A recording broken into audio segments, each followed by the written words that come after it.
ар бир акын өзүнүн стилин, чыйырын табыш үчүн анын өзүнүн сөздөгү, айтыштагы башка ыкмаларынан дагы, сөз табуу ыкмасынан сырткары дагы обону да өзүнчө бир айырмачылык берип турса, эмнеге жакшы нерсе да алчы.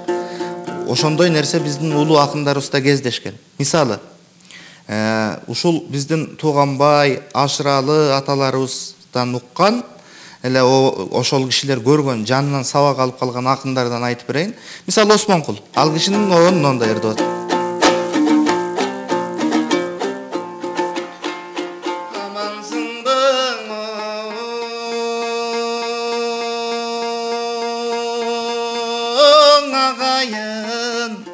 Amandajı valayın, alam müdün susunday atırıldı vagayın, alıp geldim silerge artistlerden dalayın. Gevri kunan tayım var avıdan bugün çavayın dep kızı oturuanın. Çoğuluştu görgönde çoyulbastan jorgolayım, köpçülük yaşım görse dep köme köyüm oңдолойм, barbu mende iriçi dep başkırçını kordolayım. Özüm çıkpas bolgon soň özgönün jolun torgoyim da uşuntip tөгүлү ушундай сабап жөнөгөндө. Алымкул Үсөнбаев атабыздын обону мына.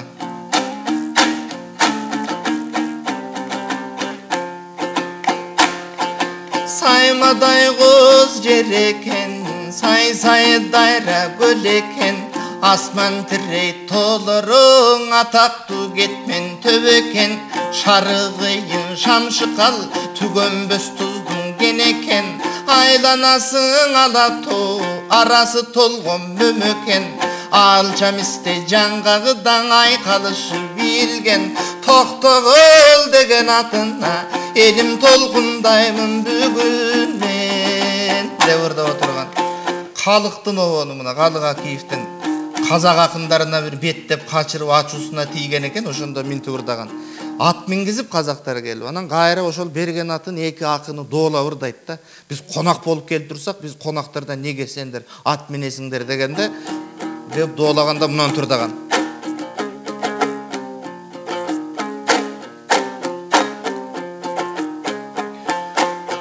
Geçen arstanım şabdandu barında, altuz aytkan ey kazakka, apasılın öpkönü kız bergen, alp kelgen atın ey dulagan, maga kanday akmak kazaku tuş kelgen, jetigim şabdandu barında, jetuz aytkan ey kazakka, jеңесілің öpkönü kız bergen, жетелеткен атын дулаған, маға қандай жетесіз қазақ туш келген.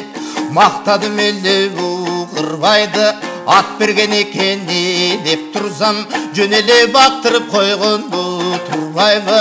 Чырымым төлі атың ал, чыдабай кеттім бачым ал деп ачу киш екен. Ошондо Қазақтың биринчи секретары сөккөн дейт. О мыйыңа жара шыққандар, мен сендерді қашан аттап алады дедим эле деп кубалап шыққан деп жүрөт. Бул Калыктын обону болду. Эми Коргоол атабыздыкы мындай болот. 4-чү болот.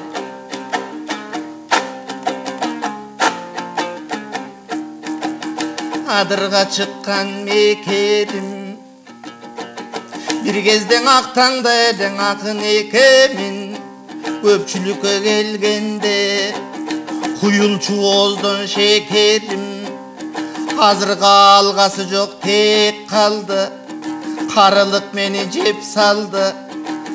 Karıp kalgan çağımda yemi gelin kız kaydan gep saldı.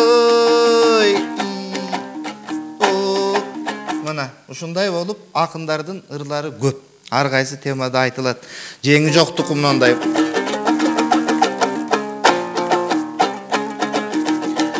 Altı kavat yer astın jarıp çıkkan yakkan su. Altın kanat cez kuyruk oşo balık çıkkan yakkan su. Eyin keşke gelgende gürkürögön akkan su. Yüreğiңдүн uçurup ünsürögön akkan su. Ayakkan su akkan su, adamzatты bakkan su. Sırdayradan keng turup kapıray sıray akkan batkan su.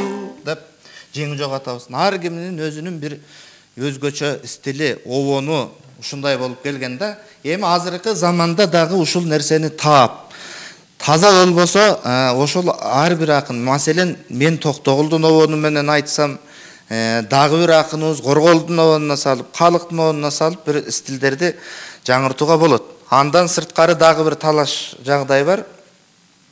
Кийинки убакта мына 11-12 муунда, анан 7-8 муун болуп ырдын түзүлүшү ушундай. Кыргыз акындары баягы кадимки Манас эпосу айтылган 7-8 муун менен көбүнчө салтты ырдаган. Ал эми 11-12 муундагы чанда кездешет. Бирок ошого байланыштуу, бирок 11-12 муун менен адам мындай бир акын өзүнүн философиялык кыялдарын, башка бир ушундай бир поэтикалык жанрга ушунчалык жакын да 11-12 муун. Бирок тилекке каршы казактар муну көп колдонот, кыргыз акындары колдонбой келатат. Колдонсо дагы ошо казактар салып жүргөн обондорго көбүнчө ыктап кетип атабыз да. Ушул жагын көп бир ойлонуштуруп өзүбүздүн обондорду кыргыз тилинде салса болот. Бул айтылып келген, жок эмес. Маселен, Жеңи жоктун эле эсен аманга айткан бир сабын алалычы мына. Бул мындай деп айтылып атпайбы?